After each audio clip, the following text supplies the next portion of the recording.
Hi, I'm Teresa Tomeo, Catholic author, speaker, and host of the daily radio program, Catholic Connection. And thanks for joining us on another segment of 10 Minutes with Teresa Tomeo, or as I like to call it, 10 Minutes with T. That would be me. That's my nickname. And this is a brief segment where we take a look at the issues quickly, but somewhat in depth, because these are important issues that we like to look at that affect our Catholic faith and our world. And this is actually part 2 of a series that we're doing with Mark Hart, who's affectionately known as the Bible Geek. And we're calling this Ignorance of Scripture is Ignorance of Christ, the quote from St. Jerome, which is well known. Mark also serves as the Executive Vice President for Life Teen International, and he is a co-author or author of 10 books, and he does a lot of work in the area, as we mentioned in our first segment with Mark, on Scripture study, and that's what we're talking about today, really helping you as a Catholic brother or sister not to be afraid. As John Paul II always said, be not afraid, especially when it comes to the Bible.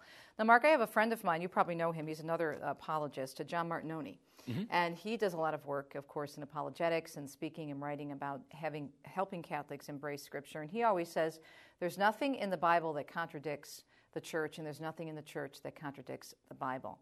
And sometimes I think as Catholics, we're afraid because we can't maybe answer as quickly as our Protestant brothers and sisters who are great at really embracing the Scriptures and knowing them very well.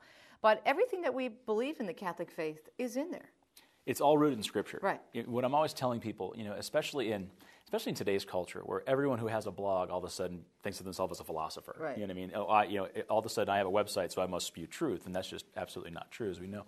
But always reminding, especially the young Catholics, because they don't know how to respond. They're standing in a coffee shop, and they have on a shirt, and someone makes a comment, says something to them. I'm always trying to express to them, we have 2,000 years of tradition, of the holiest, wisest saints who have ever walked the face of the planet. Fathers, priests, apostles, bishops, lay people.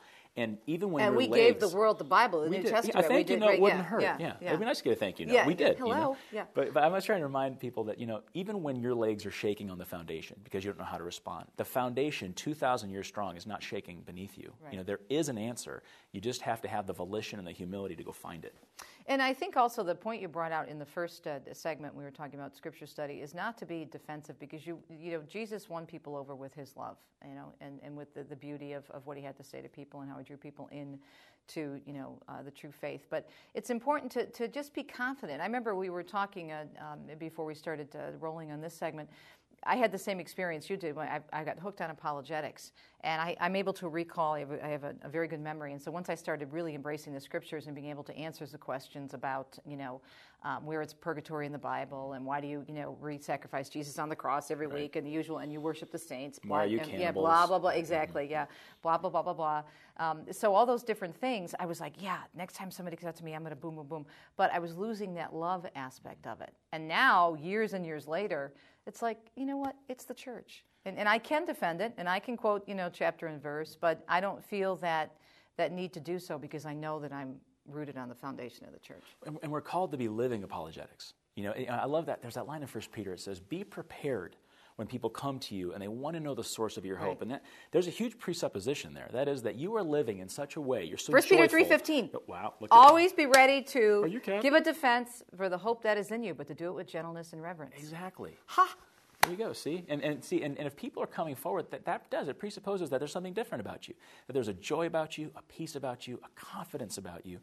And then when people come forward and say, what is it about you? Mm-hmm. You're drinking the Kool-Aid. I just don't, what are you doing? And you can look back and just say, I love the Lord, and there's a peace there. And then, talk about an open door. I'm not even sure, I don't think I ever won a soul for the Church based on my apologetics and debate. Yeah.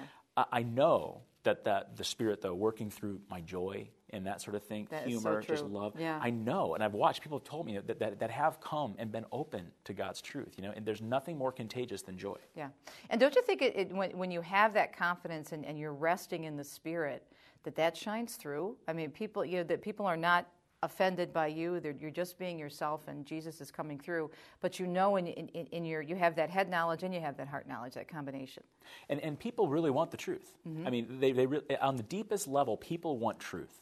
But, in this postmodern culture, people are very, very suspicious of any entity, organized religion. I don't believe in organized religion. Yeah. Well, you should come to the Catholic Church. We're really not as organized as you think we are, But really, truthfully, that could be a whole nother segment. There's bumper sticker theology. Come on, check out the Catholic Church. We're not that organized. No, but there's a beauty that happens in Scripture. Like Kierkegaard said, when you read Scripture, you're reading Scripture, and you're reading about yourself. Right. Like that Scripture speaks to you, but also speaks about you. And in doing so, you can't run and you can't hide. This is not a Facebook, generation where you could put on your best face. You know what I mean? That when you read Scripture, that God is going to pierce the depths of your soul with who you are and who you're not, and whose you are and whose you're not. And that's part of the beauty of it. All right, well, let's go through some resources. I wanted to give people your website, which is great, where they can get your books, but BibleGeek.com is your website. Another website I think is great is to direct them to resources. For example, we mentioned in the last segment, Magnificat. I use both Magnificat and also the Word Among Us. Magnificat.net, and then Word Among Us is WAU.org. You can subscribe to the hard copy. I kind of like because I'm kind of old-fashioned, I like to have something in my hands. I like to feel that, to be able to, to see the reflections. But it's great because each of those will give you, if you order these, or we also have Presentation Ministries has One Bread, One Body. That's another great resource. They give you the readings, and then they also give you a daily reflection. And then the Magnificat, as we said in the last segment, goes a little bit deeper, where it's more of a morning prayer and then an evening prayer, so similar to the Liturgy of the Hours. But I think those are easy for people to get started, and then if they want to pursue that further, to maybe get into doing the Liturgy of the Hours. Oh, certainly. And, in the Liturgy of the Hours, I use iBreviary Pro. It's right on my phone. I had to be careful because I was looking at the Liturgy of the Hours before daily Mass. So I'm looking at my phone, so it appeared to the kindly old woman behind me, that I was just texting or something, so I had to explain later. So you want to be careful with that. But I mean, it's always at our fingertips. And I just want to say, this is an exciting time to be Catholic. Yeah, it really is. Because, you said in our first segment, 15, 20 years ago, these resources really did not exist, or if they did, they were not very accessible. You'd have to walk into a Christian gift shop and try and sort through and find something that had some meat, that didn't have some loose theology. Now you can walk into any Catholic gift shop, and the amount of titles being put out of really solidly Catholic resources from tremendously talented authors like yourself and other people. There's so many things out there.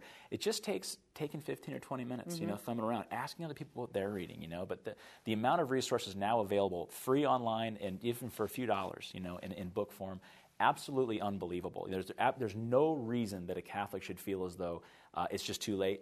It's just too much. I just can't do it. Right. There's so many things that the lay church and the more universal church are now providing to people to help them walk more deeply into Scripture. Yeah, and with programs like Catholic Answers and their website, Catholic.com, and even just going to the USCCB website at usccb.org.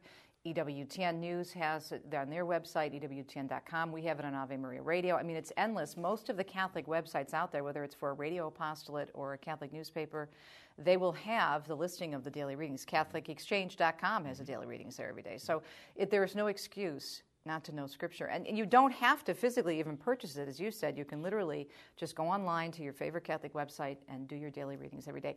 And I find, and I'm sure you do too, I find that it seems like, it's kind of like funny, because it doesn't seem like God is moving the readings around to affect exactly what you're going through. Constantly. I'm like, how did you do that? He's so good that He is. He's God. I know he's God and he's really smart and everything, but it's so specific. Sometimes it's scary. I mean, that really is the beauty of divine providence, that you can see it and say, well, I know this is for everybody, but the Lord was speaking to me. But you're talking to me. Exactly. Yeah, but that's how Scripture is. Yeah. Any other, with about a minute and a half left, any other advice for folks on how to really embrace studying the Bible? I would really say two things. Number one, do not be intimidated. Be not afraid. Be not afraid. I mean, so often people, I just don't know where to start. Start in the gospel. I always say you got to start in the Gospels. It's not designed to be read cover to cover, left to right, Genesis to Revelation. That's not the way the Bible was put together, So get into a gospel, because in the Gospels we have scenes we understand that we're familiar with. We have characters we understand and we're familiar with.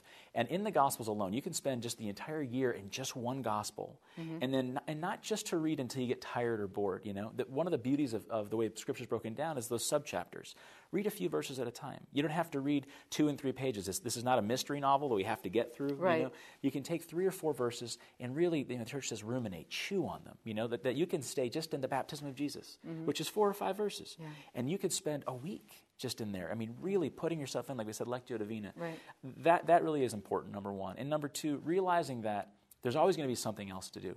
That every angel has a ministry, and the devil's ministry is distraction. Every time we have these intentions, I'm going to sit down. It says in Romans 7, when I seek to do good, evil's at hand.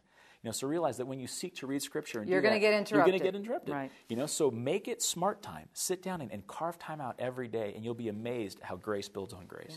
Mark, thanks. Great to talk with you. That's my pleasure. Thanks for having me. I'm Teresa Tomeo. Thanks for tuning in to this segment of 10 Minutes with T. And don't forget to visit Mark's website at BibleGeek.com. Thanks. Thanks for joining us on this edition of 10 Minutes with T. To find out more about the show, go to faithandlifetv.com. To book Teresa for a speaking event or to find out more about Teresa's ministry, visit teresatomeo.com.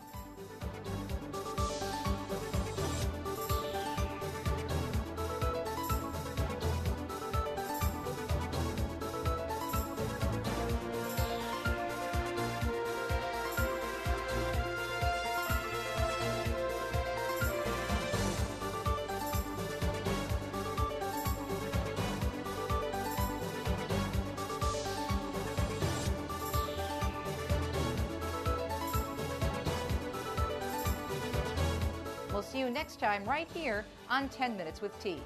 God bless.